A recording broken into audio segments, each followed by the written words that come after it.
The knife pressed deeper into Marcus's throat. Blood trickled down his neck as Dante Salazar leaned in close, his breath reeking of tequila and violence. "You think you're a hero, street rat?" Salazar laughed. "You're nothing. Just another piece of garbage I'm about to throw away."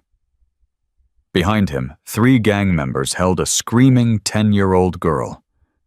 Emma's terrified eyes locked onto Marcus, this skinny homeless boy who'd thrown himself between her and monsters. Marcus gripped his broken wooden staff, his only weapon, his only friend. In the distance, the thunder of Harley engines grew louder. Salazar had no idea whose daughter he'd just tried to take. If you want to see how this homeless boy becomes a legend, subscribe to our channel and stay until the end. Drop a comment telling us which city you're watching from. We love seeing how far our stories travel. 12 hours earlier, Marcus swung his oak staff through the empty air behind Chen's Chinese restaurant.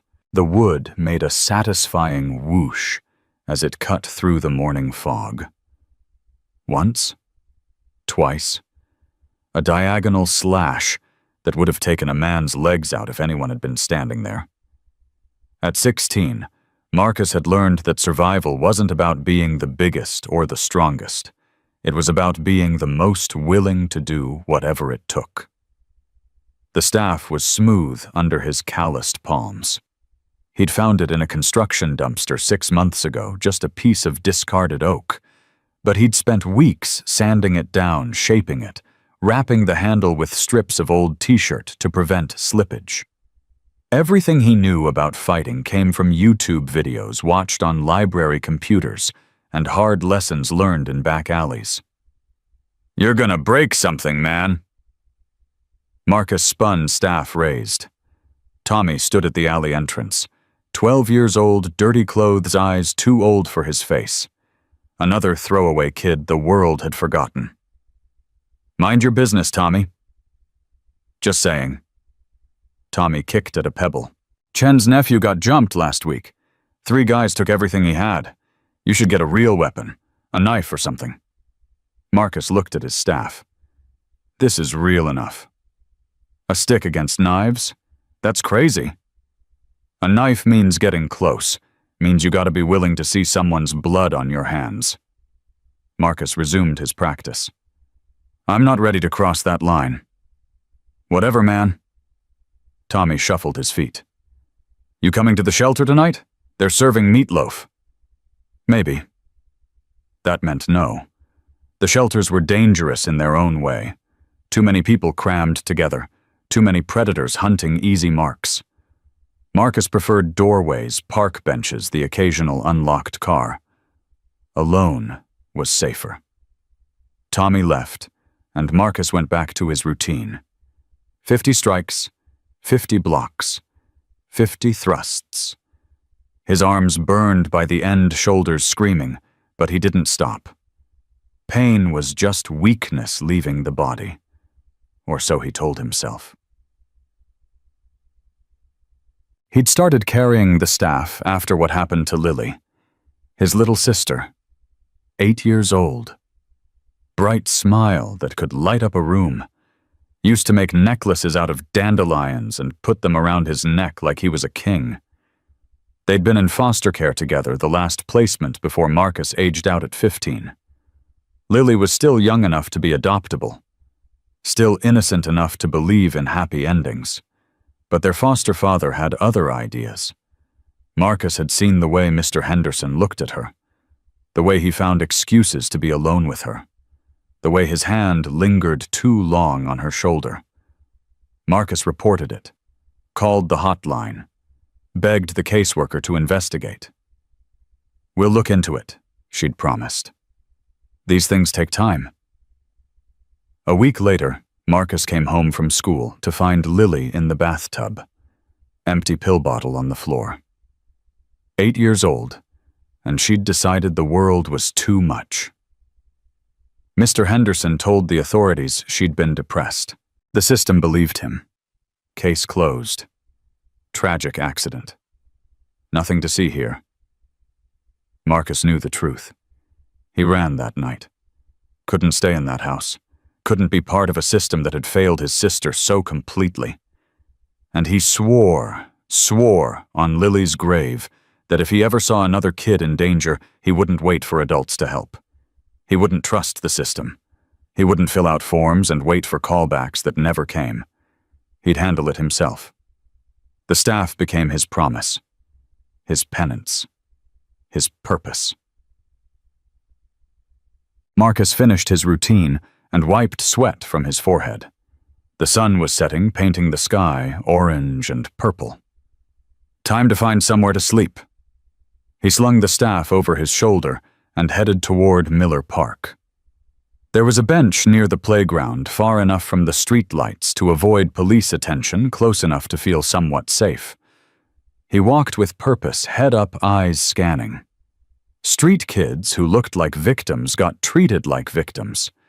He'd learned to project a "don't mess with me" vibe, even though he was skinny as a rail and probably couldn't intimidate a third grader. The staff helped. People saw it, made assumptions. Crazy kid with a stick. Better to leave him alone. He was halfway to the park when he saw the girl. She was maybe 10 years old, pink backpack with unicorns on it. Clean clothes, new shoes, the kind of kid who had a home, a family, a normal life. She was walking with a man in a leather vest. Big guy muscles like a bouncer tattoos covering both arms. A bodyguard, Marcus realized. This wasn't some random kid walking home from school. This was someone important. They stopped at an ice cream truck. The girl bounced on her toes, while the bodyguard Marcus would later learn his name was Cruz, ordered 2 cones. Marcus should have kept walking. Should have minded his own business. But something made him pause. Maybe it was the way Cruz kept checking his phone, distracted. Maybe it was the black van parked across the street with its engine running and windows tinted. Maybe it was the way the driver hadn't moved in 20 minutes. Just sitting there. Watching. Marcus's instincts screamed. He'd seen this before. Different city, different circumstances, but the setup was the same. Predator waiting for the right moment. Distracted guardian. Vulnerable target. He crossed the street trying to look casual and sat on a bench about 30 feet from the ice cream truck. The staff lay across his lap. He pretended to mess with a broken iPhone he'd found in a trash can, screen cracked beyond repair, but it made him look occupied. The girl got her ice cream chocolate with sprinkles. She and Cruz started walking toward a black SUV parked at the curb. The van's door slid open. Everything happened fast. 3 men burst out like a coiled spring released. Ski masks, black fabric with crude holes for eyes. The first one had a taser. The second carried a pistol. The third held a cloth bag, the kind you'd use to cover someone's head. They moved with the precision of a practiced team. Cruz reached for his waistband, going for a gun, but the taser caught him in the chest. 50,000 volts dropped him like a puppet with cut strings.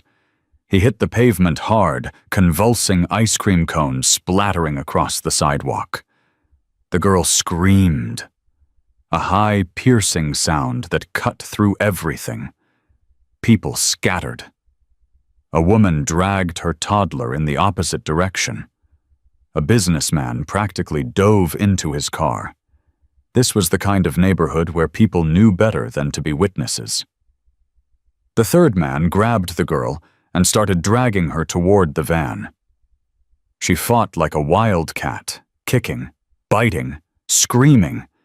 But she was 10 years old and he was full-grown. Might as well have been fighting a grizzly bear. Marcus stood up. Every survival instinct he had told him to run. This wasn't his problem. These were clearly professionals, organized crime probably. Getting involved would be suicide.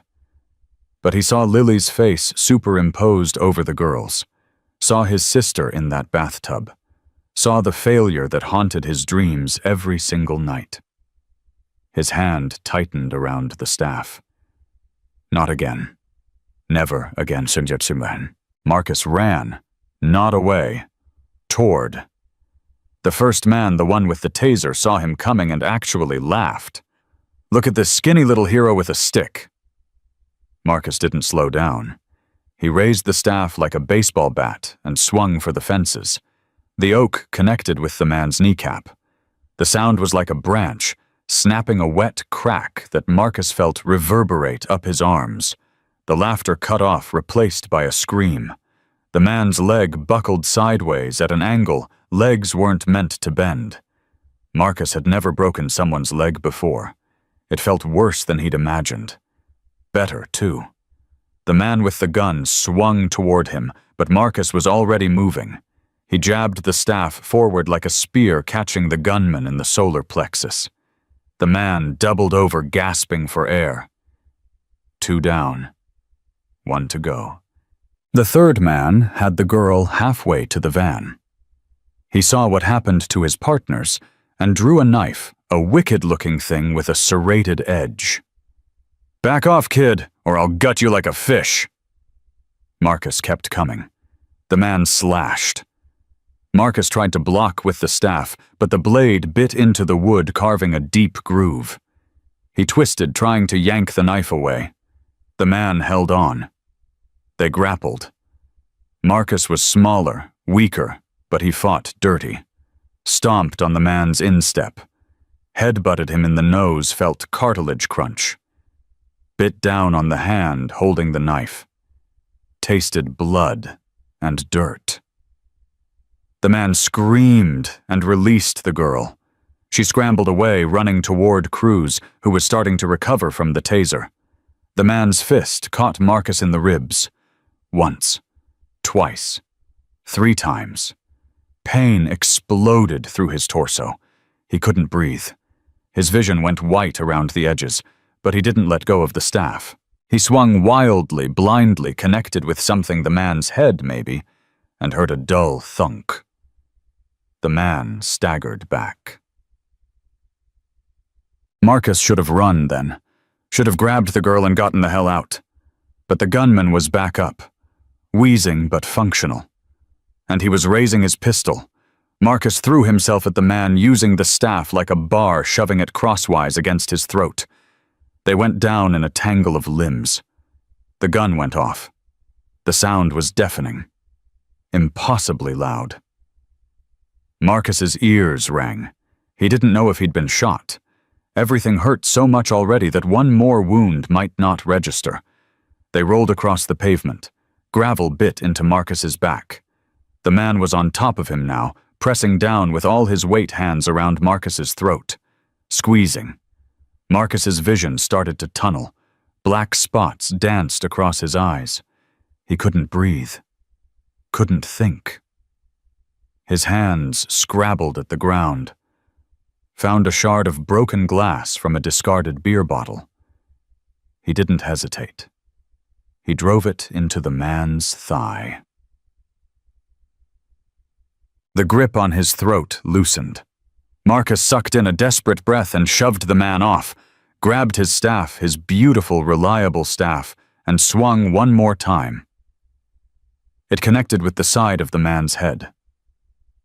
The man stopped moving. Marcus tried to stand. His legs wouldn't cooperate. He fell to his knees, gasping, bleeding from a dozen cuts he didn't remember getting. The van's engine revved. The driver who'd stayed in the vehicle the whole time was trying to escape. Marcus lurched to his feet and threw the staff like a javelin. It tumbled through the air and smashed through the windshield, spiderwebbing the glass. The van swerved, clipped a parked car, and kept going. Gone. But the girl was safe. Cruz had her now, was pulling her into the SUV, checking her for injuries, his face a mask of guilt and fury. Marcus stood there in the middle of the street, surrounded by groaning bodies and blood, most of it his. I did it, he thought. I actually did it. Then his legs gave out completely. The last thing he heard before the darkness took him was the sound of motorcycle engines. Dozens of them. Getting closer. Marcus woke in pieces. First sensation, something soft against his skin. Not concrete, not cardboard. An actual mattress. Sheets that smelled like laundry detergent instead of mildew. Then sound. Voices arguing in hushed tones, medical equipment beeping, the distant rumble of motorcycles. Finally sight. A ceiling. White, clean, with recessed lighting. He tried to sit up. Pain exploded through his torso like someone had driven a railroad spike through his ribs. "Whoa, whoa, easy there, warrior." A man appeared in his peripheral vision. Late 50s graying hair tied back in a ponytail, wearing blue scrubs splattered with dried blood. "You've got 17 stitches in your side, 12 in your left arm, 8 in your right, and a concussion that probably scrambled your brains pretty good." The man adjusted an IV bag hanging beside the bed. "Stay down." "Where?" Marcus's voice came out as a croak. "Where am I?" "Devil's Hounds Clubhouse. I'm Doc. Not a real doctor, but I've patched up enough bullet wounds to fake it." Doc studied him with professional interest. "You're lucky that stab wound missed everything important by about 2 inches. Any deeper, and you'd be having this conversation with St. Peter." Marcus tried to process this. Clubhouse, motorcycle club, Devil's Hounds. The girl's fine, traumatized but physically unharmed. Thanks to you." Doc sat on the edge of the bed. "You want to tell me what the hell you were thinking? Taking on 3 armed men with a stick. Couldn't let them take her. Most people would have called the cops. Cops are slow." Doc laughed a dry, humorless sound. "Fair point." The door opened. A man walked in, and suddenly the room felt smaller. He was maybe 45, with a gray-streaked beard and eyes like frozen steel. 6'3", probably 250, all muscle and scar tissue. He wore a leather vest covered in patches Devil's Hounds MC on the back, President on the front. Marcus had never seen anyone who radiated authority like this man did. "Doc, how's our guest? Stable, stubborn, asking about his stick." The man's expression shifted into something that might have been respect. "Of course he is." He moved to the other side of the bed, his presence filling the room. "Marcus, right? That's what your ID said." Marcus nodded. He'd forgotten he even had an ID, a learner's permit he'd never upgraded because he'd run before he could take the test. "I'm Victor Reyes. People call me Stone. I'm the president of the Devil's Hounds Motorcycle Club National Chapter." Stone's voice was carefully controlled, but Marcus could hear emotion underneath. "The girl you saved, Emma, she's my daughter. My only child." Marcus didn't know what to say. "What you did today?" Stone shook his head slowly. "There aren't words for it. You put yourself between armed kidnappers and my baby girl. You fought them off with a goddamn stick. Do you understand how rare that is? How insane and brave and stupid? I just did what needed doing." "No. You did what nobody else would do." Stone reached into his vest and pulled out Marcus's staff. It was in 2 pieces snapped during the fight.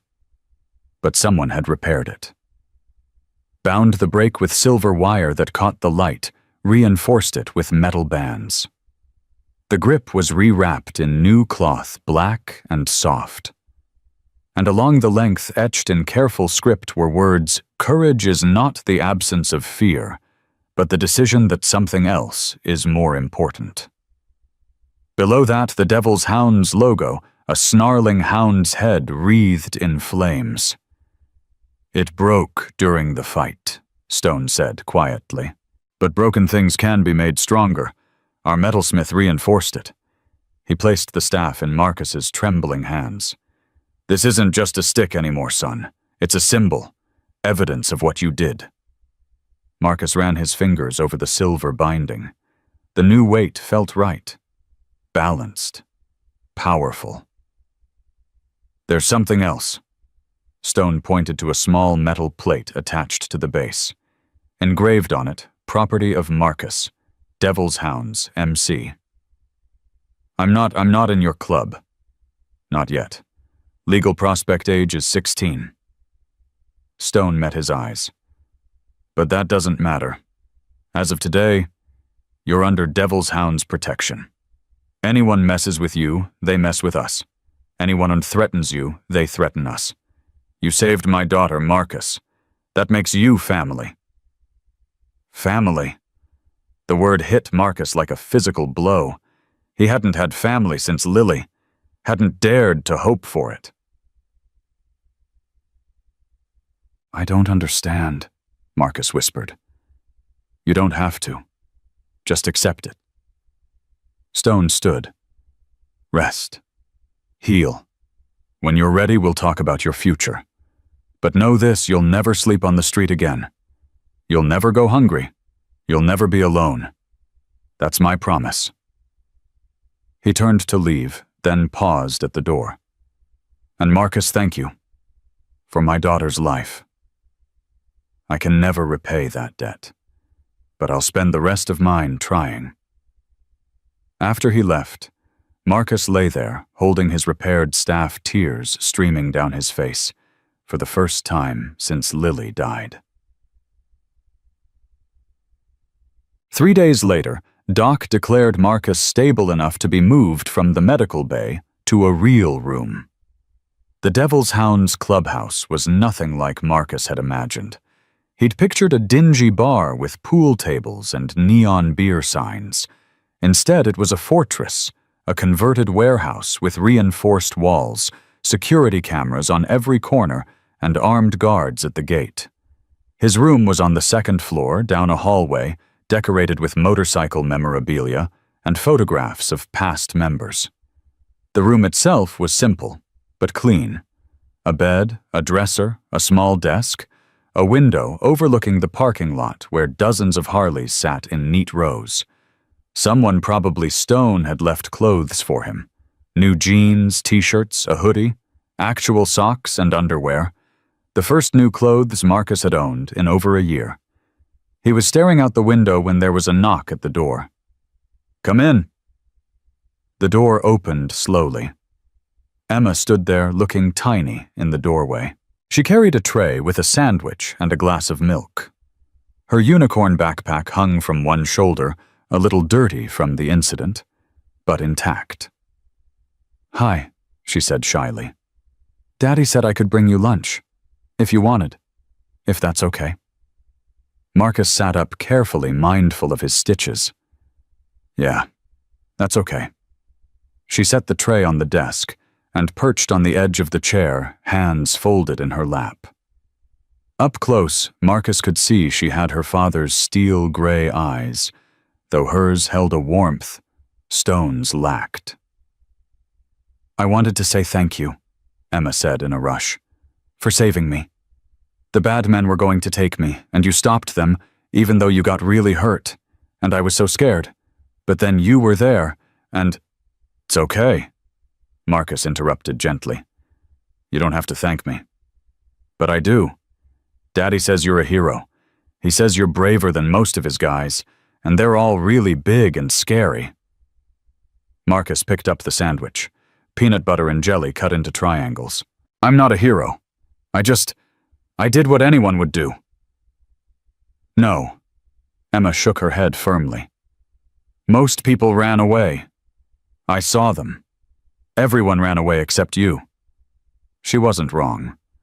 Marcus bit into the sandwich to avoid responding.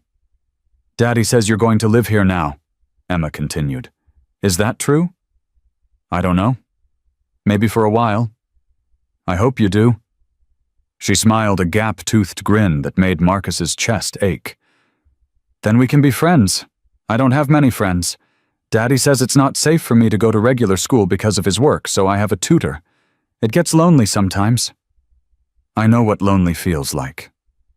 They sat in comfortable silence while Marcus ate. When he finished, Emma stood and picked up the tray. I have to do homework now, but can I visit you again tomorrow? Sure. Okay, bye Marcus. Thank you again.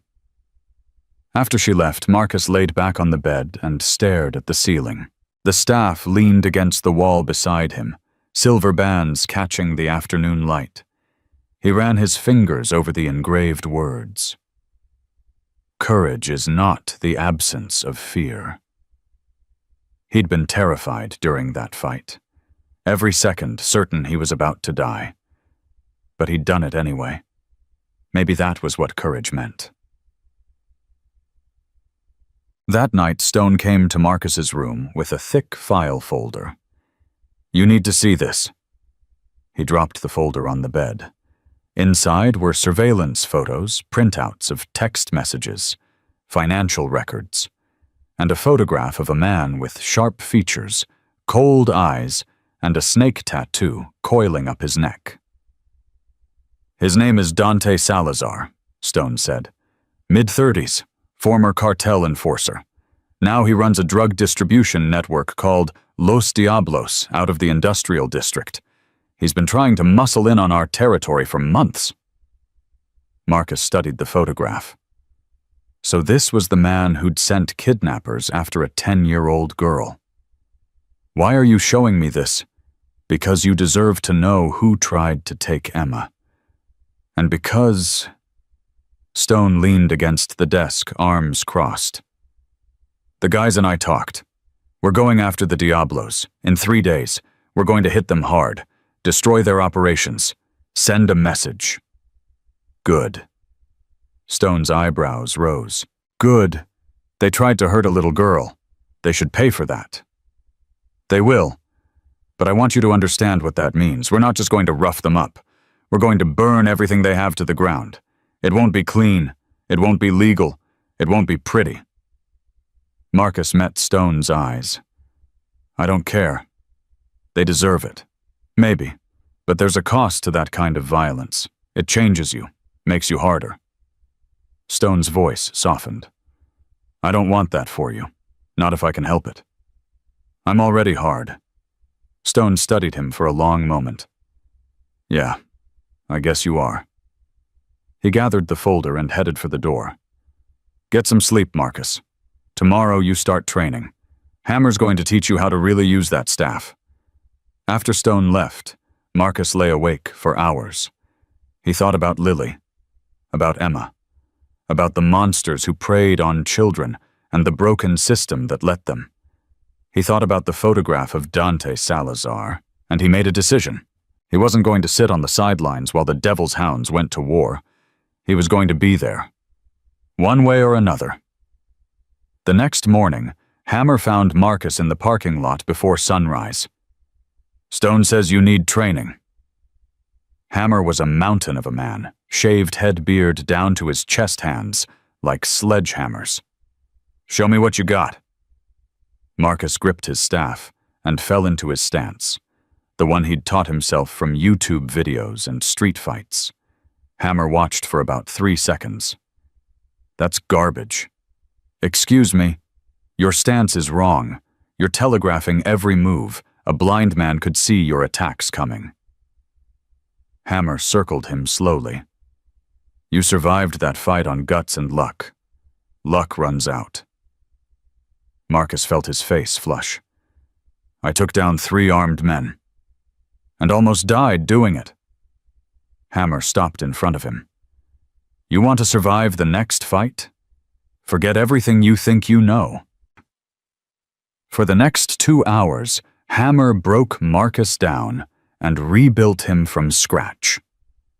Proper footwork, weight distribution, how to generate power from rotation instead of just arm strength, how to flow from one technique to another without stopping. Filipino Kali, Hammer explained. Stick fighting. I learned it in the Philippines 20 years ago. Saved my life more times than I can count. By the time they finished, Marcus's arms were shaking and his stitches throbbed. But he understood he'd been fighting like an amateur.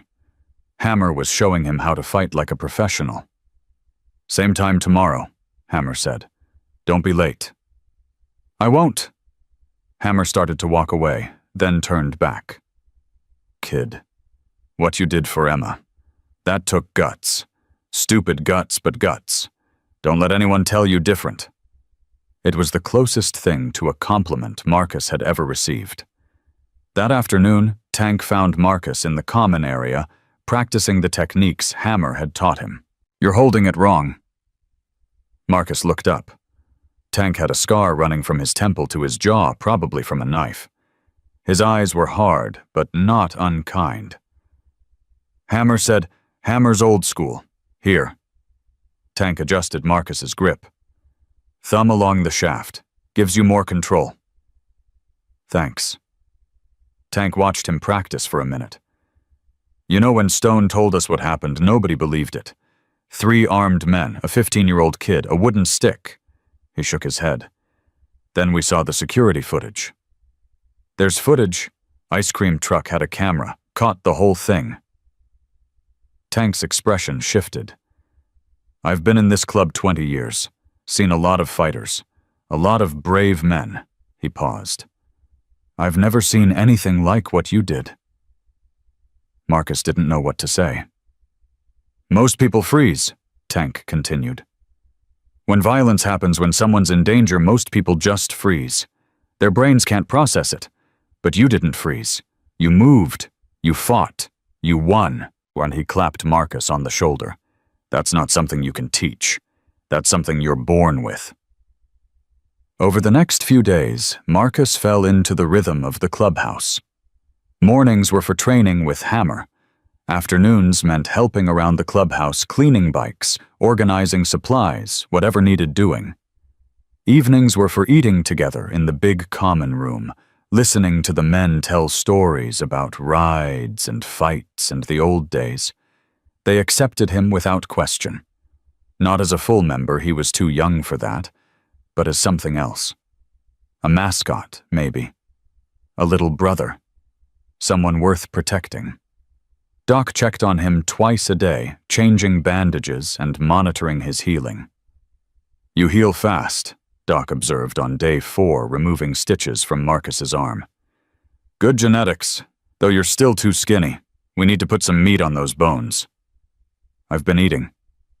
"Not enough. You're 15. You should be growing like a weed." Doc handed him a protein bar. "Eat this, and this." Another bar. "And this."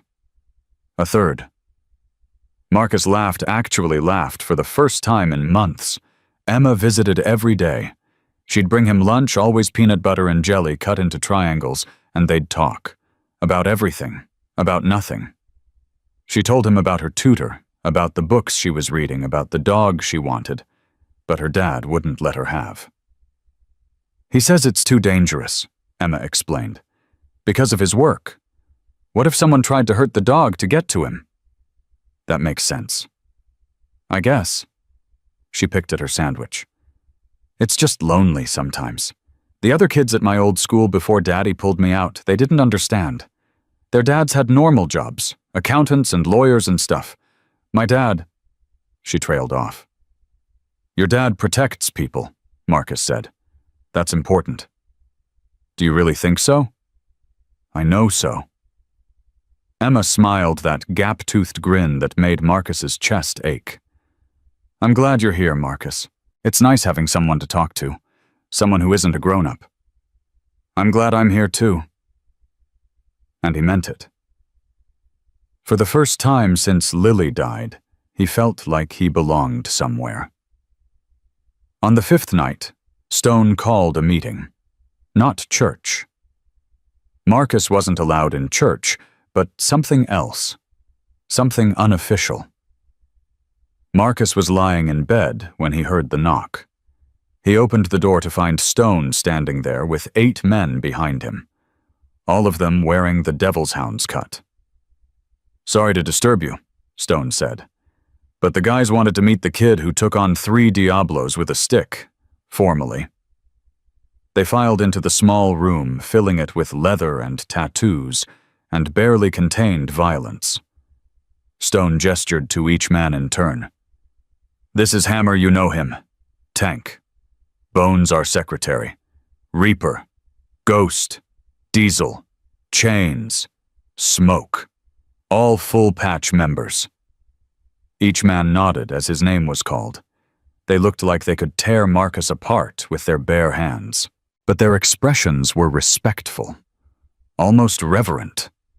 Hammer stepped forward. "Kid, I've been in this club for 20 years, been in more fights than I can count, and I've never seen anything like what you did. 3 armed men and you just went at them. No backup, no hesitation." "Crazy brave," Tank added. "Or just crazy. Either way, respect." Bones cleared his throat. He was older than the others, maybe 60, with reading glasses perched on his nose.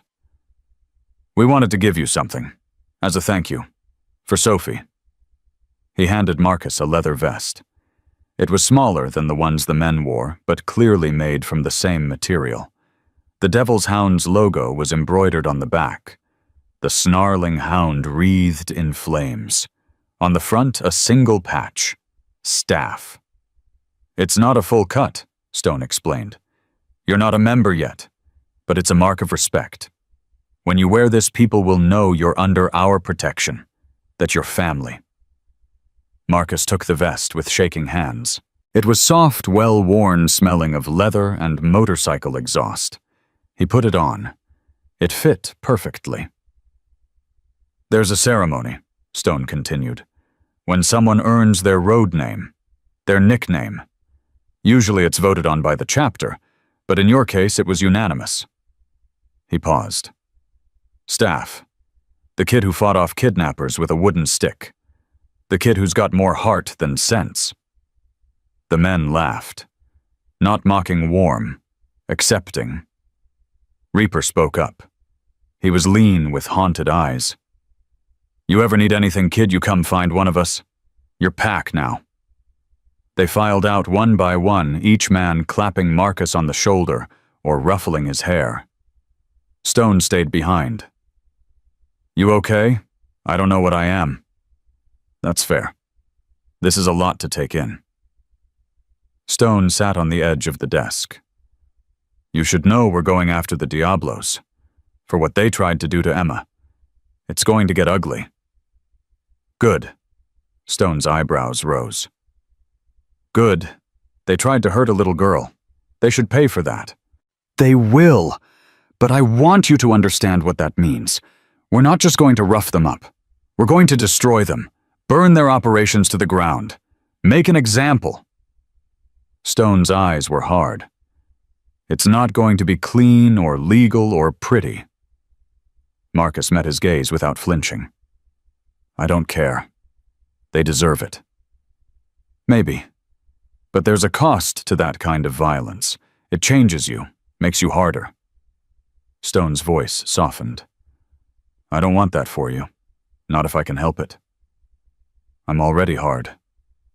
Stone studied him for a long moment. "Yeah, I guess you are." The next day, Marcus did something stupid. He went to see the prisoner. He'd overheard Tank and Hammer talking about him, one of the kidnappers being held in the basement. The one Marcus had bitten during the fight. His name was Carlos, and he'd been singing like a canary, giving up everything he knew about Salazar's operation. Marcus found Doc in the medical bay. "I need to ask you something, off the record." Doc looked up from his inventory. "That sounds ominous." "The Diablo I bit during the fight. He's in the basement." "Yeah. Broken arm from where you hit him with the stick, plus a nasty bite wound that got infected. He's been talking. Told us everything." Doc's expression went carefully neutral. "Why? I want to see him." "That's not a good idea." "I don't care if it's a good idea. I need to see him." Marcus paused. "I need to understand. Why someone would do that. Go after a kid." Doc was silent for a long moment. Then he sighed. "Let me talk to Stone." An hour later, Tank led Marcus down to the basement. The space was cold and utilitarian. No windows. A single chair bolted to the floor. The Diablo sat in that chair, hands zip-tied behind his back.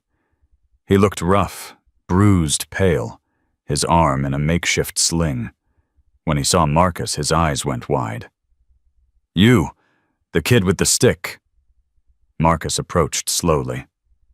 "What's your name?" "Carlos." "Carlos." Marcus stopped a few feet away. "You tried to kidnap a 10-year-old girl." "I was just following orders, man." Carlos's voice was desperate. "Salazar said, I don't care what Salazar said. You made a choice." Carlos looked away. "Yeah, I did. And now I'm going to die for it, right?" Marcus didn't answer. Instead, he asked, Why go after a kid? Leverage." Carlos's voice was flat, defeated. "Salazar thought if we had Stone's daughter, we could force him to back off our territory. Open up new distribution routes. It was supposed to be a clean grab, in and out. No violence. You had a knife. For show. We weren't going to hurt her." "Bull." Marcus's voice was cold. "You pulled that knife on me. You were ready to use it." Carlos flinched. "You attacked us. We defended ourselves. You were kidnapping a child." Marcus felt rage boiling up inside him. "She's 10 years old. She has a unicorn backpack and she likes chocolate ice cream, and she makes peanut butter sandwiches for people she cares about. And you were going to put a bag over her head and throw her in a van." Carlos's face crumpled. "I got kids of my own, man. Daughters. I would never have actually hurt her." "Then you should have thought about that before you grabbed her."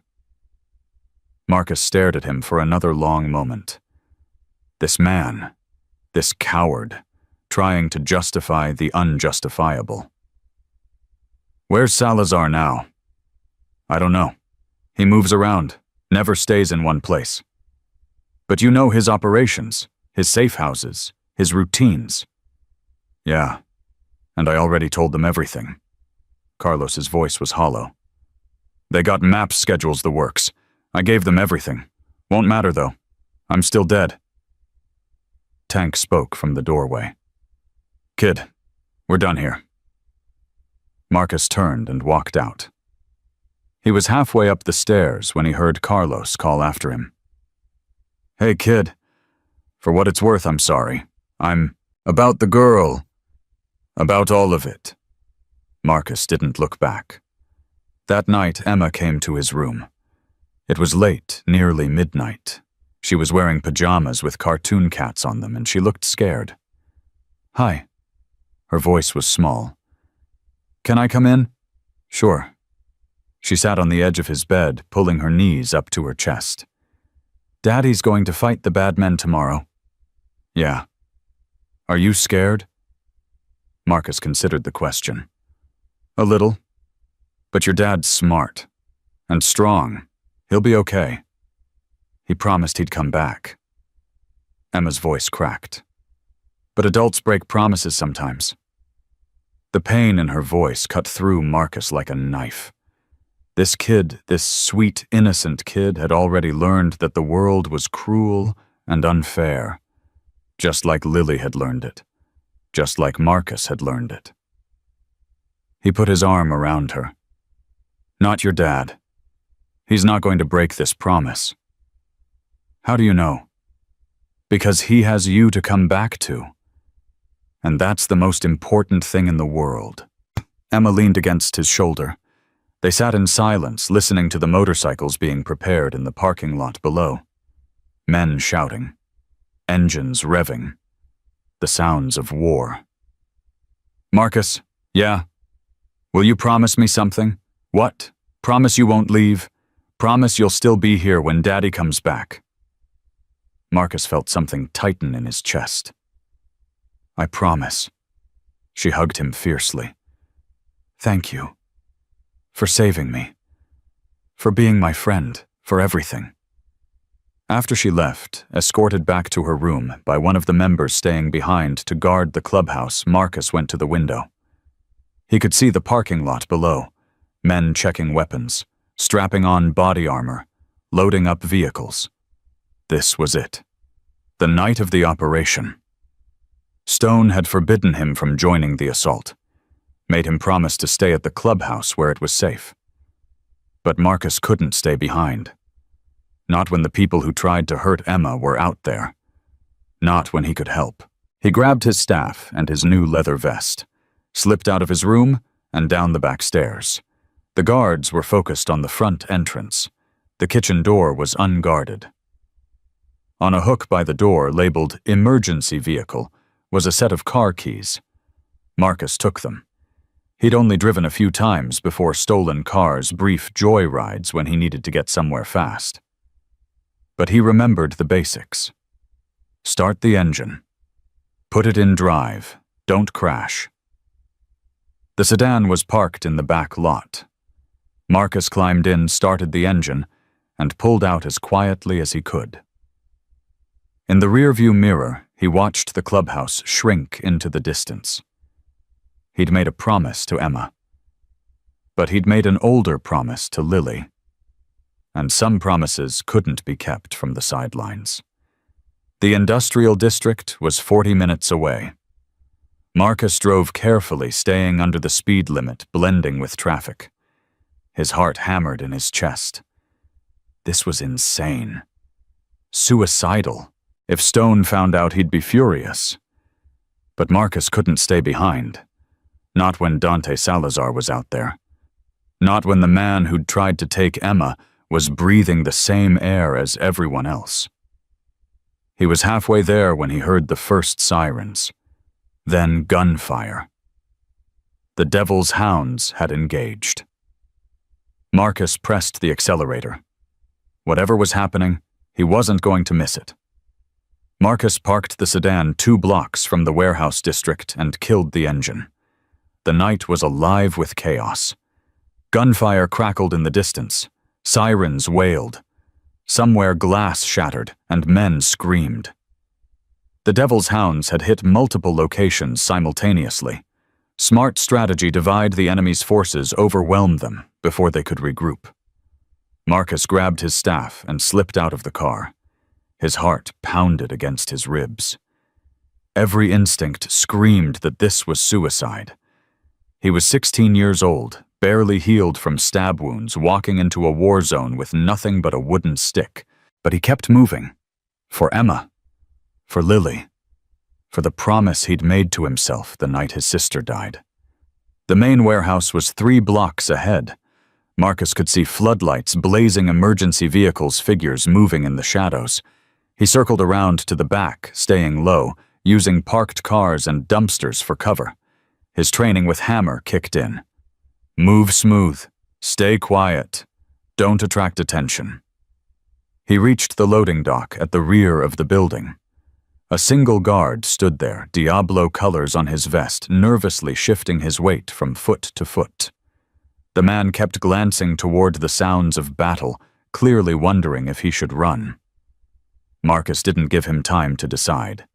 He rushed forward, staff raised, and swept the man's legs out from under him. The guard hit the concrete hard. Marcus followed up with a strike to the solar plexus, knocking the wind out of him. "Where's Salazar?" The man gasped, struggling to breathe. Marcus pressed the staff against his throat. "Where is Salazar? Inside." The words came out choked. "Second floor, back office." Marcus zip-tied the man's hands. He'd taken a handful from the clubhouse supplies and gagged him with his own bandana. Then he slipped inside. The warehouse was chaos. Devil's Hounds everywhere, zip-tying Diablos, smashing equipment, tearing the place apart. Nobody noticed one skinny kid in a leather vest moving through the shadows. They were too busy winning. Marcus found the stairs and climbed to the second floor. His stitches pulled with every step, sending sharp jabs of pain through his side. He ignored it. The hallway was empty. Most of the action was downstairs. One door had light seeping from underneath, the only room still occupied. Marcus tested the handle. Locked. He took a step back and kicked. The door shuddered, but held. He kicked again. Harder. The frame splintered. The door burst inward. And there was Dante Salazar. The man was exactly like his photograph, sharp features, cold eyes, snake tattoo coiling up his neck. He stood behind a desk, shoving cash into a duffel bag. A pistol lay within arm's reach. When he saw Marcus, he actually laughed. "You've got to be kidding me." Salazar's voice dripped with contempt. "The stick kid. You're the one who's been causing all this trouble." Marcus raised his staff. "Yeah, the stick kid. And what exactly do you think you're going to do, kill me?" Salazar gestured at himself. "With that, if I have to." Something shifted in Salazar's expression. Not fear, not yet, but reassessment. "You're the one who took out my guys, when they grabbed the girl. Her name is Emma. I don't care what her name is." Salazar's hand drifted toward the pistol. "She was a means to an end, nothing personal. She's 10 years old. And Stone is a motorcycle club president who's been bleeding my operation dry for months." Salazar's fingers closed around the gun. "Business is business, kid. You'll understand when you're older. I won't get older if you shoot me." "Smart boy." Salazar raised the pistol. "Any last words?" Marcus moved. The gun went off. The bullet passed so close to his head that he felt the air pressure change against his ear. But he was already inside Salazar's guard, already swinging the staff in a tight arc. The oak connected with Salazar's wrist. Bones cracked. The gun clattered to the floor. Salazar threw a punch with his offhand, caught Marcus in the jaw. Stars exploded across his vision. He staggered back, tasted blood. "Little bastard," Salazar snarled. He dove for the gun. Marcus recovered and brought the staff down on Salazar's reaching hand. More bones broke. Salazar screamed a high animal sound. "You tried to take Emma." Marcus's voice was eerily calm. "You sent men to kidnap a little girl. It was just business. Business." Marcus hit him again, this time in the ribs. He heard something crack. Children are off limits. Everyone knows that, even criminals, even monsters. Salazar collapsed against the desk, clutching his broken hand. "You think you're some kind of hero? You think this changes anything?" "I don't care about being a hero. I care about making sure you never hurt another kid again." Marcus raised the staff for another blow, and froze. He could kill this man. Right now. Easily. Salazar was injured, unarmed, defenseless. One more swing to the head. That's all it would take. But something stopped him. Not fear. Not mercy. Something else. If he did this, if he became a killer, he'd be crossing a line he could never uncross. He'd be becoming the thing he hated. The thing that had destroyed Lily. The system had failed his sister. Mr. Henderson had destroyed her. And Marcus had sworn to be different, to protect kids, not become another predator. Killing Salazar wouldn't bring Lily back. It would just make Marcus into something she wouldn't recognize. His hands trembled on the staff. "What are you waiting for?" Salazar's voice was thick with pain. "Do it. Finish it." Marcus didn't move. "You don't have the guts," Salazar laughed, a wet, broken sound. "You're just a kid, a homeless little street rat playing hero. You don't have what it takes to—" The door exploded inward. Stone filled the doorway. Blood splattered across his vest, fury blazing in his eyes. "Marcus, step back!" Marcus lowered the staff. "He's yours." Stone walked forward slowly, deliberately. His boots echoed on the floor like thunder. Salazar's face went pale. "Stone, listen, we can work this out. The girl Emma, she's fine. Nobody got hurt. There's no reason we can't—" "You went after my daughter." Stone's voice was quiet. Terrifying. "You broke the oldest rule. The only rule that matters. It was business, just business. I was trying to—" I don't care what you were trying to do. Stone stopped in front of him. I care about what you did. Please. Salazar's composure cracked. Tears streamed down his face. Please. I have a family. A mother. I'll leave. I'll disappear. You'll never see me again. Just let me— You should have thought about family before you went after mine. Stone reached down and picked up Marcus's staff. Examined it. The silver reinforcement. The engraved words. The Devil's Hounds logo. You know what this is? He held the staff in front of Salazar's face. This is proof that a 16-year-old kid has more honor than you ever will. More courage. More heart. He handed the staff back to Marcus. Go downstairs. Wait for me in the truck. Stone. Now Marcus. Marcus hesitated. Part of him wanted to stay. Wanted to see justice done. Wanted to watch Salazar pay for what he'd tried to do. But another part of him, the part that still remembered Lily's smile, her dandelion necklaces, her innocent belief that the world could be good, that part knew he didn't need to see this. Some lines once crossed couldn't be uncrossed. He walked toward the door. Kid. Marcus turned. Stone's expression had softened just slightly. You did good tonight. Stupid, but good. Thanks. Don't thank me yet. We're going to have a long conversation about following orders. Marcus nodded and walked out. Behind him, he heard Salazar start to beg. He didn't stay to hear the end. The warehouse was quieter now. The fighting had moved elsewhere, or maybe it was already over. Marcus made his way downstairs through the wreckage of Salazar's operation past Devil's Hounds members, who nodded at him with something like respect. Word had already spread. The kid had gone rogue, confronted Salazar alone, held him until Stone arrived. Crazy brave, or just crazy. Either way, legend. Marcus found Stone's truck parked outside and climbed into the passenger seat. His hands were shaking. The adrenaline was wearing off, leaving him hollow and exhausted. He'd almost killed a man tonight. He'd wanted to. For Emma.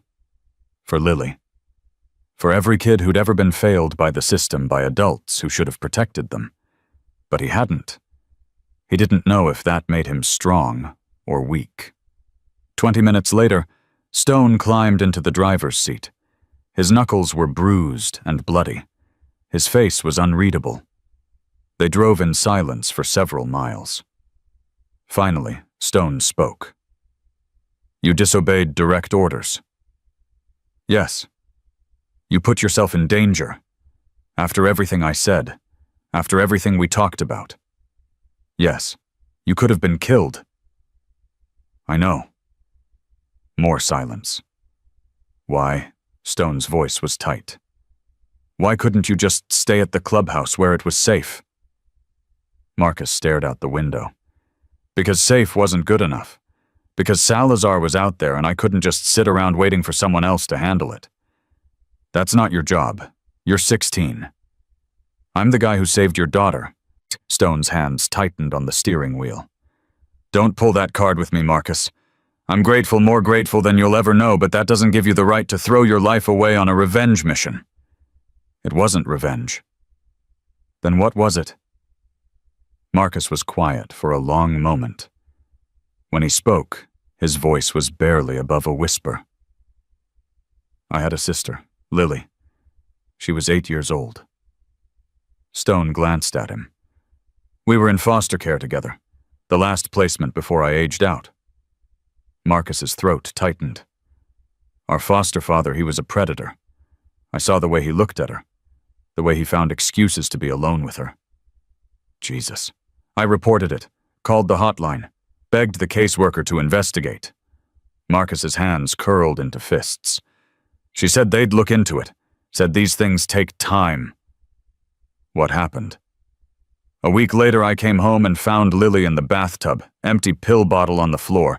8 years old, and she decided the world was too much. Stone was silent. The system failed her. The adults who were supposed to protect her, they failed her. And I promised myself that night, I swore on her grave that I would never let it happen again, that if I ever saw another kid in danger, I wouldn't wait for someone else to handle it. I wouldn't trust the system. Marcus turned to face Stone. When I saw those men grab Emma, I saw Lily. I saw her in that bathtub. I saw everything I failed to prevent. And I couldn't— His voice cracked. I couldn't let it happen again. So you threw yourself at 3 armed men with a stick? Yeah. And tonight you drove into a war zone alone? Yeah. To confront Salazar? Yeah. Stone pulled the truck to the side of the road and stopped. For a long moment, he just sat there, staring straight ahead. Then he turned to Marcus. I'm sorry about your sister. No kid should have to go through that. She didn't have to. The system just didn't care enough to stop it. The system fails a lot of kids. Stone's voice was heavy. I've seen it. Gang recruitment, drug addiction, kids falling through the cracks because nobody gives a damn. He paused. That's part of why I do what I do. The devil's hounds were not angels. We've done things that would make your hair curl, but we also protect our community, our families, our own. Like Emma. Like Emma. And like you. Stone met his eyes. You're one of us now, Marcus. Whether you want to be or not. And that means I'm responsible for you. That means when I tell you to stay somewhere safe, I expect you to stay there. I can't promise that. I know. Stone almost smiled. You're too stubborn. Too brave. Too much like me when I was your age. He started the truck again. But next time you decide to go rogue, at least give me a heads up, so I can have your back. Deal. They drove the rest of the way in comfortable silence. When they arrived at the clubhouse, it was in full celebration mode. Music blaring, alcohol flowing, members slapping each other on the back and recounting their victories. The Diablos had been decimated. 4 locations hit simultaneously, their drug operation destroyed, their leadership eliminated. The word spread quickly that Marcus had confronted Salazar alone, that he'd held him until Stone arrived, that the stick kid had gone into the lion's den and walked out without a scratch. Tank was the first to find him. Kid, you crazy son of a bitch! He grabbed Marcus in a bear hug that made his ribs scream. You went after Salazar alone. It seemed like a good idea at the time. It was a terrible idea. Tank released him, grinning. But you pulled it off. That's what matters. Hammer appeared next, shaking his head. I've been training you for 5 days, and you decide to take on a cartel enforcer solo. I had a good teacher. Flattery won't save you from the extra drills I'm adding to your routine. But Hammer was smiling too. Bones pressed a soda into Marcus's hand. Figured you earned this. Reaper raised his beer bottle in salute. To Staff, the craziest kid I've ever met. To Staff, the others echoed. Marcus felt warmth spreading through his chest. Not from the soda, from something else. Belonging, acceptance, family. He'd spent so long alone, so long surviving on the margins, trusting no one, needing no one's. And now surrounded by these men who'd accepted him as one of their own, he finally understood what he'd been missing. This was what Lily had wanted for him, a place to belong, people who cared about him, a chance to be something more than just a survivor. He wished she could see him now. Around midnight, the celebration started winding down. Members drifted off to their rooms or headed home. The music faded to background noise. Marcus was sitting in a corner, exhausted, but unable to sleep, when Emma appeared. She was in her cat pajamas again, hair mussed from bed. "You're okay?" Her voice was thick with relief. "Daddy said you went after the bad man, that you helped catch him." "Your dad did most of the work. But you were there. You helped." She sat down next to him, close enough that their shoulders touched. "Were you scared? Terrified?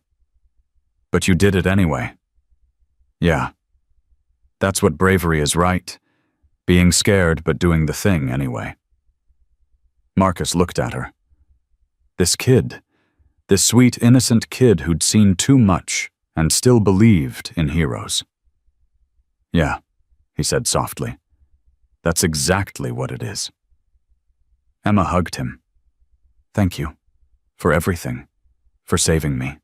For being my friend. For not leaving. I promised I wouldn't." "I know." She pulled back, smiling. "That's why I knew you'd come back."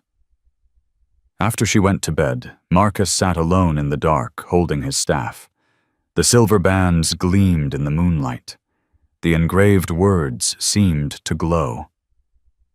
Courage is not the absence of fear, but the decision that something else is more important. He thought about Lily, about Emma, about Stone and the Devil's Hounds, and the future that suddenly seemed possible. 6 months ago, he'd been a ghost, a homeless kid with nothing but a wooden stick and a promise to a dead girl.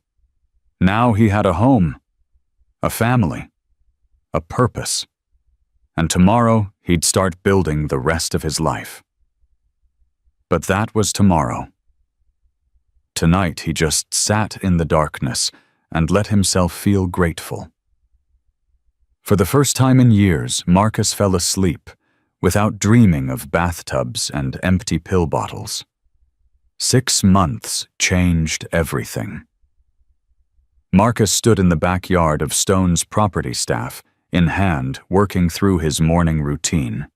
The oak moved through the air like an extension of his body, smooth, precise, deadly.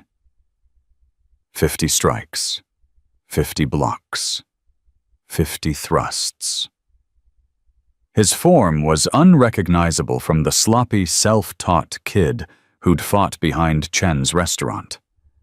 Hammer had rebuilt him from the ground up. Proper technique. Filipino Kali. Combat flow. Now Marcus moved like water, like fire, like something that could hurt you before you even knew it was coming. "Not bad staff." Marcus turned. Hammer stood at the edge of the yard, arms crossed, watching.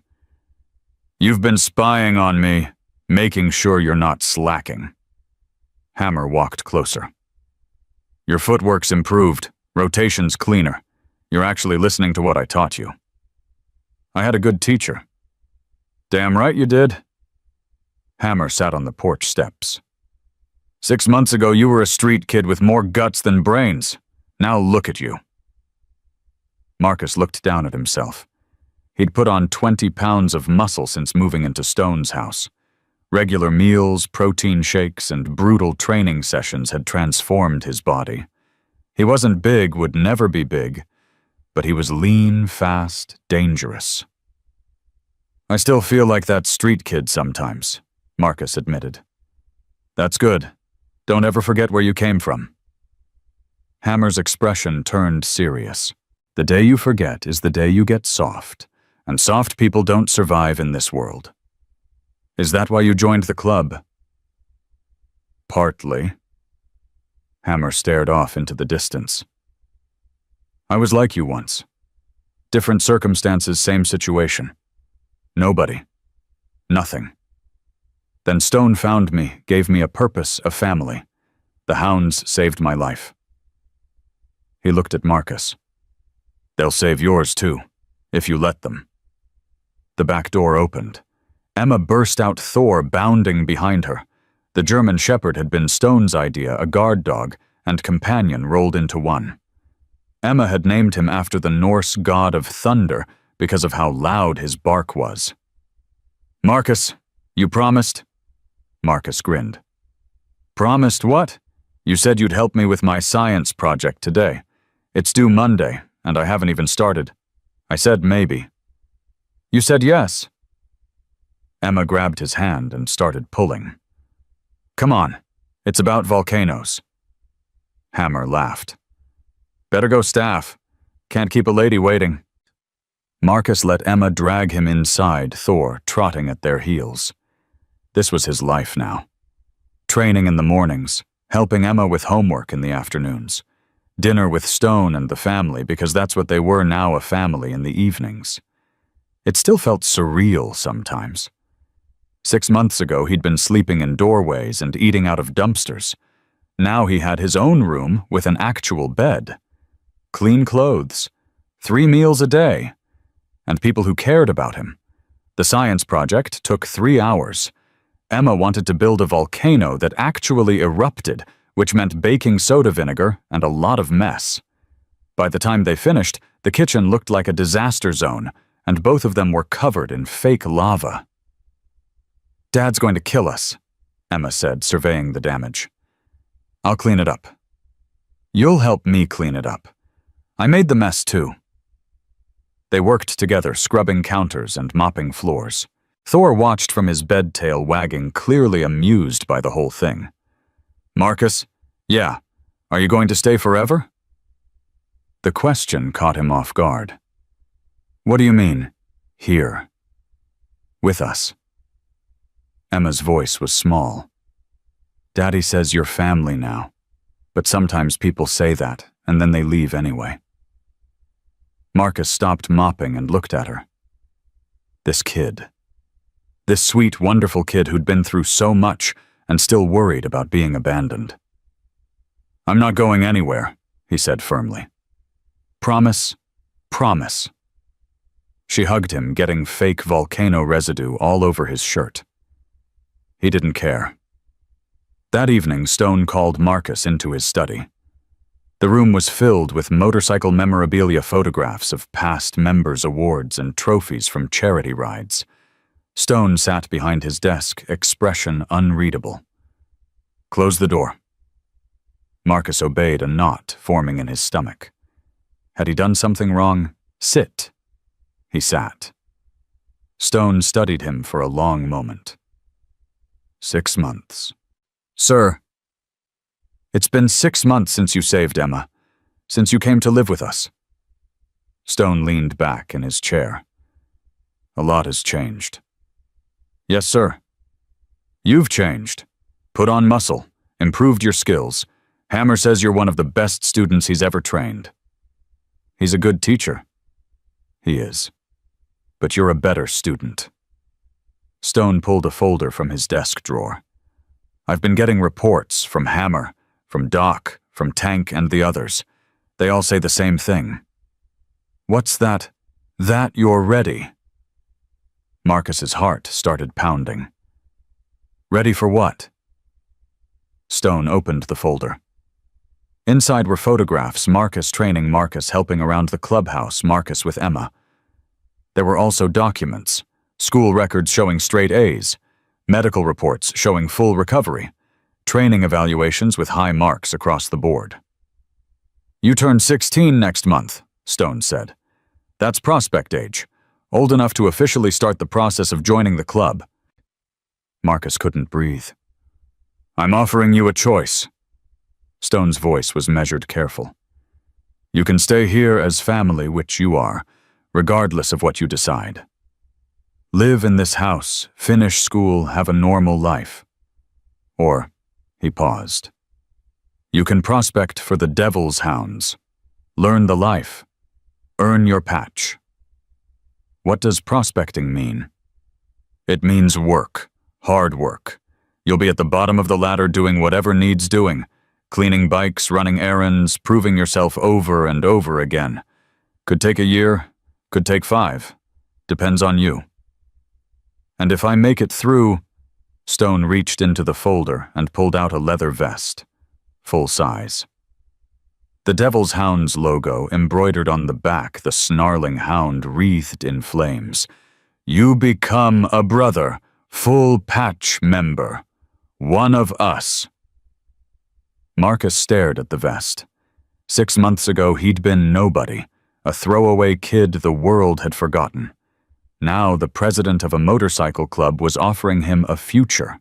What about school? You keep going. Education matters. I want you to graduate, maybe even go to college if that's what you want. Being a hound doesn't mean being stupid. And Emma, Stone's expression softened. She loves you. Thinks of you as a big brother. That doesn't change no matter what you decide. Marcus looked at the vest, then at Stone, then back at the vest. Can I think about it? Take all the time you need. Stone put the vest back in the folder. This is a big decision. Life-changing. I don't want you to make it lightly. Thank you for everything. For taking me in, for giving me a chance, for don't thank me. Stone's voice was gruff but warm. You earned this, every bit of it. The day you threw yourself at 3 armed men to save my daughter, you earned a place in this family. Everything since then has just been confirmation. Marcus left the study with his head spinning. He went to his room and sat on the bed, staring at the ceiling. The staff leaned against the wall. His original staff, the one that had been repaired with silver wire. Stone had given him a new one for training, but this one was special. This one had saved Emma's life. A knock at the door. Come in. Emma poked her head in. You okay? You look weird. Your dad just offered me something big. The prospect thing. She came in and sat beside him. He told me he was going to. I asked if I could be there, but he said it was men's business. She rolled her eyes. Like I'm not part of this family, too. You knew. Everyone knew. The guys have been talking about it for weeks. Emma bumped his shoulder with hers. So what did you say? I said I'd think about it. What's there to think about? Marcus looked at her. It's a big commitment. Once I start down that road, there's no turning back. Is that bad? I don't know. Maybe. The life your dad leads, it's dangerous. There are enemies. Rivals. People who want to hurt him and everyone he cares about. Like the Diablos. Like the Diablos. Marcus sighed. If I become a hound, I become a target too, and anyone close to me becomes a target. You're already close to us. You already saved me once. Emma took his hand. Marcus, you're my brother. Not by blood, but by choice. And I want you to stay. Forever. Whatever that means. Even if it's dangerous. Life is dangerous. Bad things happen even when you're careful. Her voice was older than her years. But having family, having people who love you and protect you, that makes the danger worth it. Marcus squeezed her hand. When did you get so wise? I've always been wise. You just weren't paying attention. He laughed despite himself. After she left, Marcus lay awake for hours thinking. About Lily. About the promise he'd made on her grave. About Emma and the family he'd found in the most unlikely place. About the future, stretching out before him, uncertain, dangerous, but full of possibility. By the time the sun came up, he'd made his decision. He found Stone in the kitchen drinking coffee and reading the morning news. I want to prospect. Stone looked up. You sure? Yes, sir. I want to earn my patch. I want to be a hound. Stone set down his coffee and stood. He walked to Marcus and placed both hands on his shoulders. Then welcome to the first day of the rest of your life. He reached into his jacket and pulled out a leather vest, smaller than the full patch, black with white letters on the back. Prospect. You'll wear this until you earn your patch. It marks you as one of us, but not yet fully. You'll have to prove yourself, over and over again. There'll be days you hate it, days you want to quit. But if you stick with it, if you show us what you're made of, I'll be a brother. You'll be a brother. Stone handed him the vest. "Put it on." Marcus slipped the vest over his shoulders. It fit perfectly, like it had been waiting for him. "There's one more thing." Stone reached into his other pocket and pulled out something wrapped in cloth. He unwrapped it carefully. Marcus's breath caught. It was his original staff, the one that had been repaired after the fight, but transformed. The silver bindings had been polished until they gleamed. New engravings covered the length scenes from the rescue, Emma's silhouette, the Devil's Hound's logo. And at the base, a small metal plate, staff, Devil's Hound's MC, Prospect. "This is yours," Stone said. "Your weapon, your symbol, your proof of what you did and who you're becoming." Marcus took the staff with trembling hands. It was heavier than he remembered, but it felt right. Balanced. Powerful. "I don't know what to say." "Don't say anything. Just earn it." Stone's eyes were bright. "Make us proud, son." Son. The word hit Marcus like a physical force. He'd never had a father, not a real one. His biological dad had disappeared before he was born. His foster fathers had ranged from indifferent to monstrous, but Stone was looking at him like a father looks at a son. With pride. With hope. With love. Marcus blinked back tears. "I will, I promise." The next few weeks were the hardest of Marcus's life. Prospecting wasn't glamorous. It was grunt work. Cleaning bikes until they sparkled. Running errands at all hours. Being the first to arrive and the last to leave. Taking orders without complaint, even when they seemed pointless. "Get me a beer, Prospect." "Yes, sir." "These bikes aren't going to wash themselves, Prospect." "On it." "Someone needs to do a supply run." "Guess who?" "I'll grab the keys."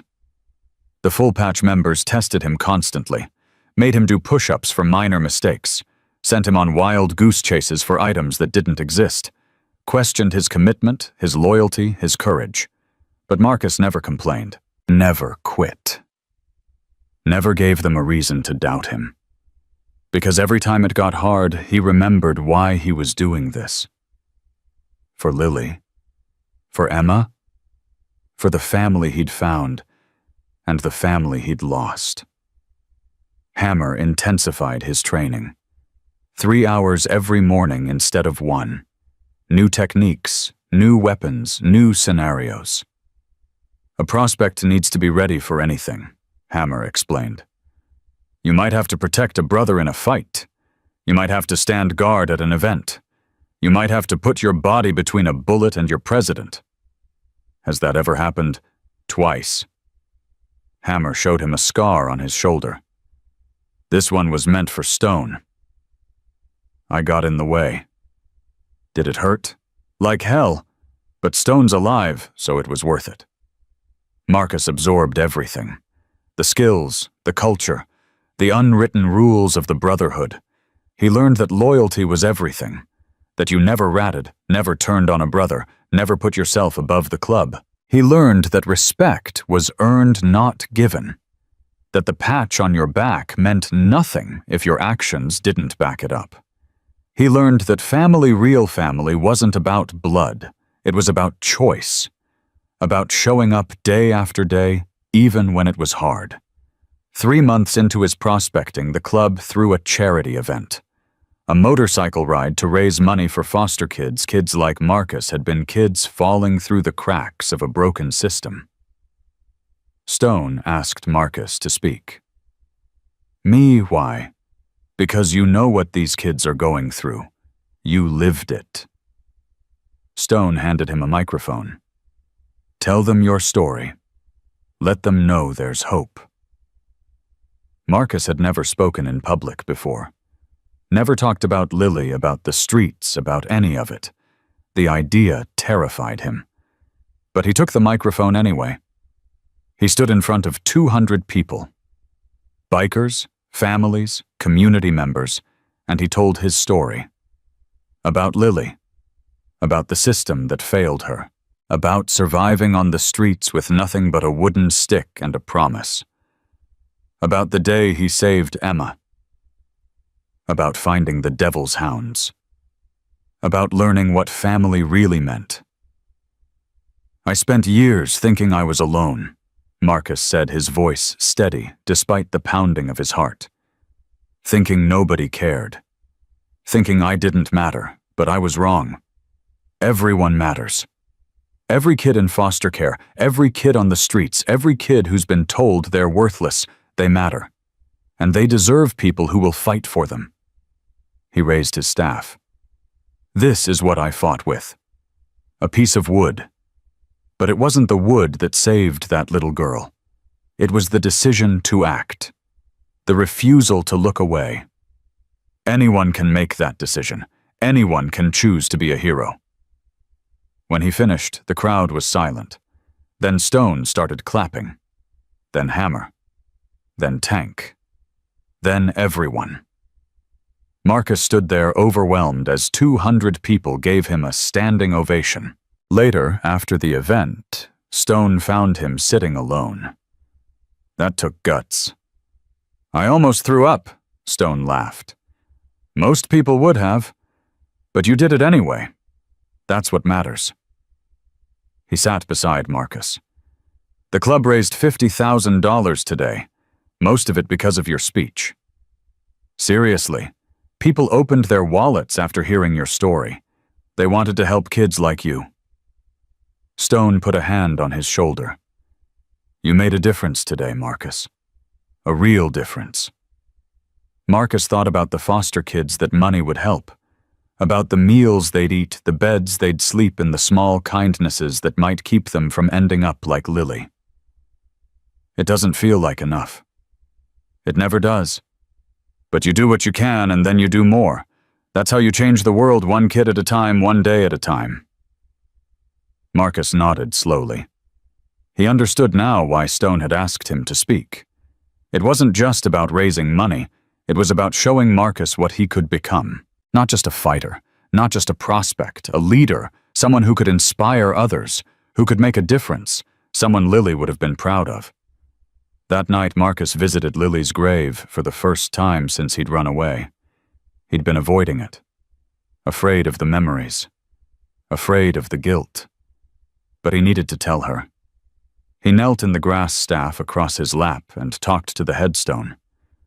Hey, Lily, it's me. I'm sorry I haven't visited. I've been busy becoming someone better, someone who can protect kids like you. The wind rustled the leaves overhead. I found a family, a real one. They're not perfect, they do things I'm not always sure about, but they love me. They accept me. They gave me a home. He traced the letters of her name carved in stone. I think about you every day. Every time I pick up this staff, I remember why I carry it. Every time I see Emma smile, I see you. Every time I protect someone, I'm protecting you too. But tears streamed down his face. I'm going to keep my promise, Lily. I'm going to make sure no other kid goes through what you went through, whatever it takes, however long it takes. He stood, wiped his eyes, and squared his shoulders. I love you, little sister. Always. He walked away from the grave, but for the first time in years, the weight on his shoulders felt lighter. Lily was gone. Nothing would bring her back. But Marcus could honor her memory, could fight for kids who were still alive, still struggling, still hoping. And that's exactly what he planned to do. 1 year later, Marcus stood in the center of church. Every full-patch member of the Devil's Hounds sat around the long table. Stone at the head, Hammer to his right, Tankbone's Reaper Ghost, Diesel Chains. Smoke, all of them watching Marcus with expressions he couldn't quite read. His prospect vest felt heavier than usual. You've been with us for a year, Stone said. 12 months of proving yourself. 12 months of grunt work training sacrifice. Yes, sir. We've tested you, pushed you. Made you do things no 17-year-old should have to do. Stone's voice was formal, ceremonial. And you never complained. Never quit. Never gave us a single reason to doubt your commitment. Marcus's heart hammered against his ribs. The vote was unanimous. Stone stood. Every man in this room believes you've earned your place among us. Hammer reached under the table and pulled out a leather vest. Full size. Full patch. The Devil's Hound's logo blazing on the back. The snarling hound wreathed in flames. Take off your prospect cut, Stone ordered. Marcus's hands trembled as he removed the vest that had defined him for the past year. He folded it carefully and set it on the table. Stone walked around and stood in front of him.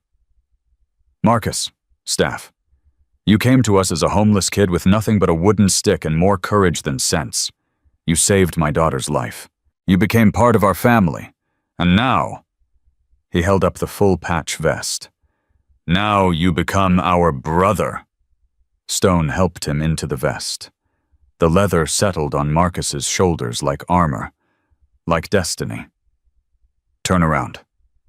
Marcus turned to face the table. Every man was on his feet.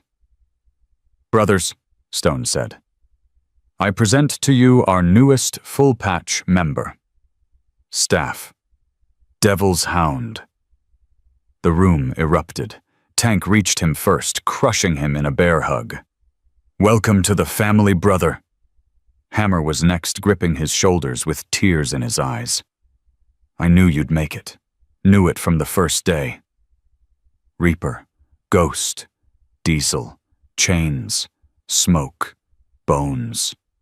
One by one they embraced him, welcomed him, made him feel like he belonged. Because he did belong. This was his family now. Stone waited until the others had finished, then pulled Marcus into a hug of his own. I'm proud of you, son. More proud than you'll ever know. Thank you. For everything. Don't thank me. You did the work. You earned this. Stone pulled back, hands on Marcus's shoulders. Your sister would be proud, too. Marcus's throat tightened. I hope so. I know so. The celebration lasted well into the night. Food, drinks, music, laughter. Marcus sat in the middle of it all, surrounded by his brothers, wearing his patch, feeling like he'd finally arrived somewhere. But the best moment came later. Emma found him on the porch, sitting alone with his staff across his lap. You did it. She sat beside him, grinning. You're a real hound now. Apparently. How does it feel? Marcus considered the question. Terrifying, amazing. Like everything I've been working toward finally came together. You deserve it. Emma leaned her head on his shoulder. You're the best big brother anyone could ask for. I'm your only big brother. Details, she laughed. But you're still the best. They sat in comfortable silence, watching the stars. Marcus, yeah, thank you. For saving me that day. For staying. For becoming part of our family. Her voice was thick with emotion. I can't imagine my life without you in it. Marcus put his arm around her. I can't imagine mine without you either, Em. You and your dad, you saved me just as much as I saved you. I guess we saved each other. Yeah, I guess we did. The next morning, Stone called Marcus into his study. Now that you're full patch, there are things you need to know. Responsibilities you'll have. I'm ready. I know you are. Stone handed him a folder. But first, I have something for you. Marcus opened the folder. Inside were legal documents. Adoption papers. His breath caught. I've been working with our lawyers for months, Stone said. If you want, and only if you want, I'd like to make it official. I'd like to adopt you. Make you my son.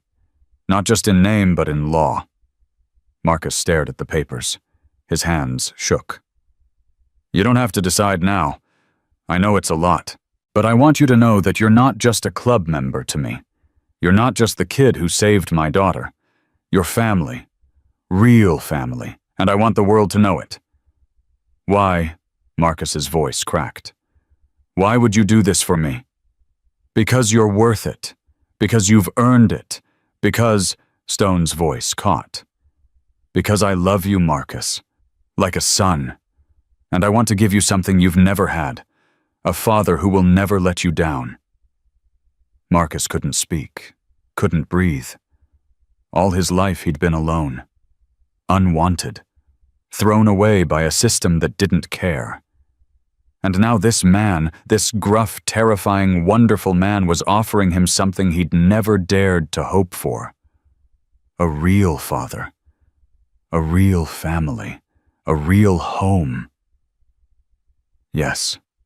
The word came out as a whisper. Yes. I want that. I want to be your son. Stone's face broke into a smile. The first real smile Marcus had ever seen from him. Then let's make it official. The adoption was finalized 2 weeks later. Marcus stood in the courthouse wearing his nicest clothes flanked by Stone and Emma. The judge asked him a series of questions. Did he understand what adoption meant? Did he consent to being adopted by Victor Reyes? Did he accept all the rights and responsibilities that came with it? I do, Marcus said each time. The judge signed the papers, stamped them, made it official. Congratulations, she said, smiling. You're now legally Marcus Reyes. Emma tackled him with a hug. You're my brother, for real. Stone shook his hand formally, then pulled him into an embrace. Welcome to the family son, officially. That night they celebrated at the clubhouse. Full Patch members raised their glasses to Marcus not just as a brother, but as Stone's son, the heir to the Devil's Hound's legacy. To staff, Tank roared. The craziest, bravest, most stubborn kid any of us have ever met. To staff, the others echoed. Marcus stood in the center of the room, overwhelmed by emotion. 1 year ago, he'd been sleeping in doorways and fighting for scraps. Now he had a father, a sister, a brotherhood, a future. And it had all started with a wooden stick and a refusal to look away. 3 months after the adoption trouble came. Marcus was at school when his phone buzzed. A text from Tank. Clubhouse, now. Emergency. He was out the door before the teacher could stop him. The clubhouse was chaos when he arrived. Members rushing around phones, ringing, voices raised. Something bad had happened. He found Stone in church, surrounded by the core leadership. What's going on? Stone's face was grim. Remember the Diablos, the ones we took down last year, Salazar's crew. What was left of them joined up with another gang, the Crimson Skulls. Bigger, meaner, and they want revenge. Marcus's blood ran cold. Revenge for what? For destroying their operation, for killing Salazar, for humiliating them. Stone slammed his fist on the table. They hit one of our supply runs this morning, killed 2 prospects, sent us a message. What kind of message? Hammer tossed something on the table. A photograph. Marcus picked it up. His hands went numb. It was a picture of Emma's school, her classroom window circled in red marker, and written across the bottom, "We know where your family is." They're threatening Emma. Marcus's voice was barely controlled. They're threatening my sister. They're threatening all of us, Stone said. But yes, Emma especially. They know she's my weakness. Know I'll do anything to protect her. What do? We go to war. Stone's eyes were cold, hard, deadly. We find out where they are, and we end this. Permanently. The next 2 weeks were the most intense of Marcus's life. The club went on high alert. Armed guards at Stone's property around the clock. Emma pulled from school tutored at home. No one went anywhere alone. Marcus barely slept. He trained obsessively, pushing himself harder than ever. If the skulls came for his family, he would be ready. Hammer found him at 3 in the morning, practicing in the backyard. "You need to rest, brother." "I can't. Not while they're out there." "Burning yourself out won't help Emma. Won't help anyone." Hammer took the staff from his hands. "The club is handling this. We have intel. We have a plan. When the time comes, we'll strike." "I want to be there." "You will be." Hammer's expression was serious. "Stone already approved it. You're on the assault team." Marcus felt something shift inside him. Relief, determination, fear. When 3 days were hitting their main base, taking out their leadership, ending this once and for all. 3 days felt like 3 years. Marcus spent every moment preparing, checking his gear, reviewing plans, making sure Emma knew he loved her. "You're scaring me," Emma said the night before the operation. "You're acting like you might not come back." "I'm coming back, I promise." "You said promises matter." "They do. And I'm keeping this one." He hugged her tight. "No matter what happens tomorrow, I want you to know meeting you was the best thing that ever happened to me. You and your dad gave me a life, a purpose, a reason to fight. Then fight." Emma's voice was fierce despite her tears. "Fight and come home. That's an order." "Yes, ma'am." The assault began at midnight. 50 Devil's Hounds fully armed, hitting the Crimson Skull's headquarters from 3 directions. Marcus rode with Stone's team staff, secured to his back, heart pounding with adrenaline. They hit the gate hard. Guards went down. Alarms blared. Chaos erupted. Marcus moved through the compound like a shadow. Everything Hammer had taught him, every technique, every instinct, it all came together in those crucial minutes. A skull came at him with a knife. Marcus disarmed him in 3 moves, left him unconscious on the ground. 2 more rushed him together. He took them both down, staff spinning in his hands like an extension of his will. "Staff on your left." Tank's warning came just in time. Marcus ducked, felt the bullet pass over his head, spun, and struck the shooter in the temple. The man crumpled. "Thanks, brother. Watch your back, kid." They pushed deeper into the compound. Gunfire echoed all around. Shouts, screams, the sounds of war. Marcus found himself separated from the group in a corridor he didn't recognize. He moved carefully, staff raised, every sense alert. A door burst open. A massive man charged out, at least 6'5", 300 pounds of muscle and rage. The leader of the Crimson Skulls. Marcus had seen his picture in the intelligence briefings. Victor Koss, former mercenary. Killed dozens of men with his bare hands. And he was coming straight for Marcus. "You're the stick, kid." Victor's voice was deep amused. "The one who took out Salazar. They made you a full patch. A child. I'm not a child. You're about to be a corpse." Victor charged. Marcus had never fought anyone this big. Victor was faster than he looked, stronger than should have been possible. His fists were like sledgehammers, and he shrugged off Marcus's staff strikes like they were nothing. They traded blows across the corridor. Marcus ducked, dodged, tried to find an opening. Victor kept coming, relentless, unstoppable. A massive fist caught Marcus in the ribs. He heard something crack. Pain exploded through his torso. He staggered back, gasping. Pathetic. Victor grabbed him by the throat and lifted him off his feet. "This is the kid who destroyed the Diablos. This is the legendary staff." Marcus couldn't breathe. Black spots danced across his vision. "I'm going to enjoy killing you. Then I'm going to find your little sister. And I'm going to..." Something snapped inside Marcus. Not physical, something deeper, primal. He thought of Lily, of Emma, of every child who'd ever been threatened by monsters like this, and he refused to die.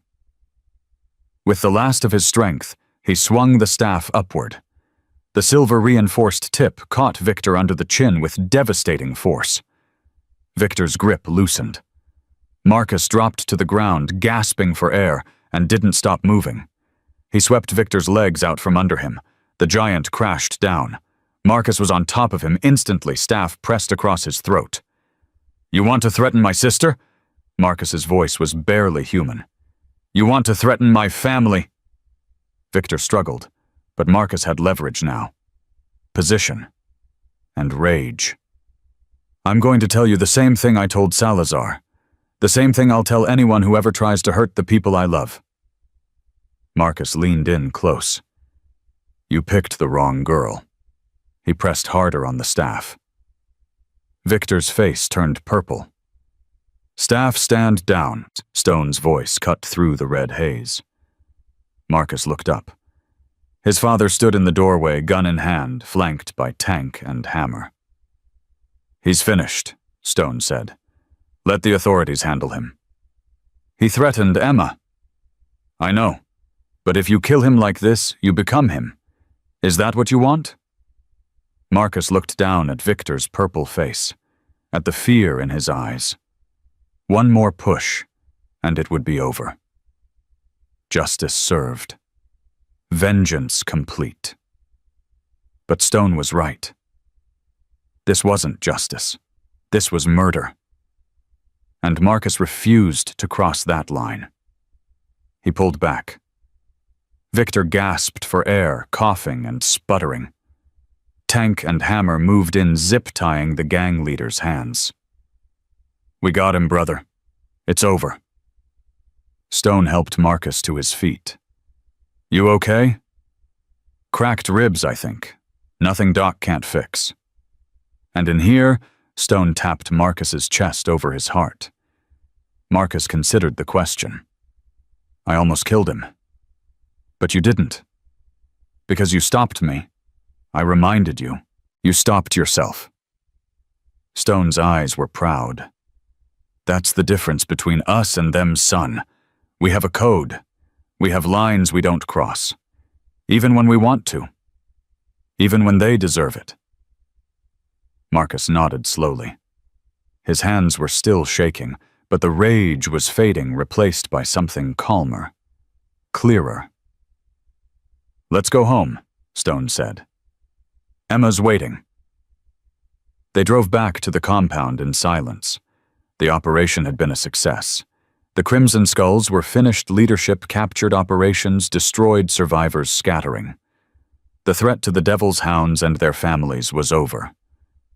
But Marcus couldn't stop thinking about the choice he'd made, the line he'd almost crossed. When they arrived home, Emma was waiting on the porch. She ran to Marcus and threw her arms around him, not caring about his cracked ribs or the blood on his clothes. "You came back. I promised I would. You always keep your promises." She pulled back, looking at him with those steel-gray eyes, her father's eyes. "You're a hero, Marcus. You know that, right? A real hero." "I'm not a hero, Em. I'm just—" "You're a hero," she insisted. "You saved me.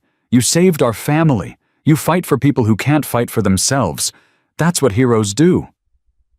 Marcus looked at his little sister, at this fierce, wonderful girl who'd become the center of his world. Maybe she was right. Maybe being a hero wasn't about being perfect.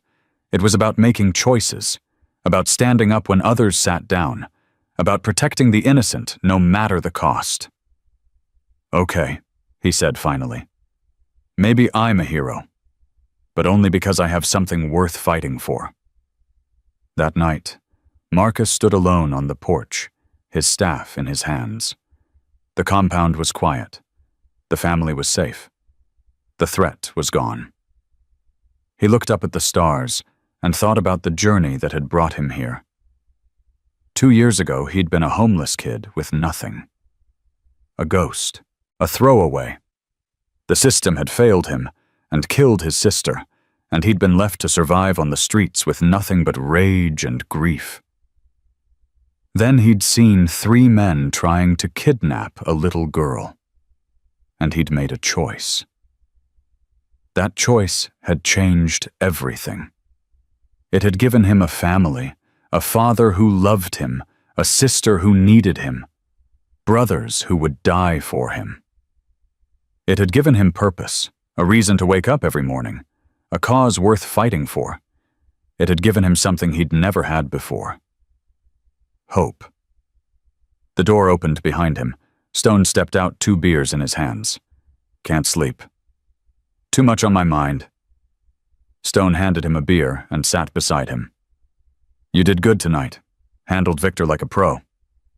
I almost killed him. But you didn't. That's what matters. Stone took a long drink. I've been doing this a long time, Marcus. Seen a lot of young men come through the club. Most of them burn out or break. The violence gets to them. The choices. The weight of it all. How do you handle it? I remember why I do it. Protect the family. Serve the brotherhood. Make the world a little safer for kids like you and Emma. Stone looked at him. You've got that same fire in you. That same purpose. It's going to take you far. What if it takes me somewhere dark? Then you lean on your brothers. Let them pull you back. Stone put a hand on his shoulder. You're not alone anymore, son. You never have to be alone again. Marcus felt the truth of those words settle into his bones. He wasn't alone. He had a family, a brotherhood, a legacy. And he had a staff, a simple piece of wood that had become a symbol of everything he believed in. Courage isn't the absence of fear. It's the decision that something else is more important. Marcus raised his beer. To family. Stone clinked his bottle against Marcus's. To family. They sat together in the darkness, father and son, watching the stars. 2 years ago, Marcus had been nobody. Now he was staff. Devil's hound, son of stone. Brother. Protector. Legend. The street kid with nothing had found everything. And this was only the beginning. Because somewhere out there, other kids were falling through the cracks. Other Lilies were crying for help. Other Emmas needed someone to stand between them and the monsters. Marcus would find them. He would protect them. He would be the hero his sister had needed and never gotten. That was his promise, his purpose, his destiny. The boy with the stick had become a man with a mission, and nothing would ever stop him.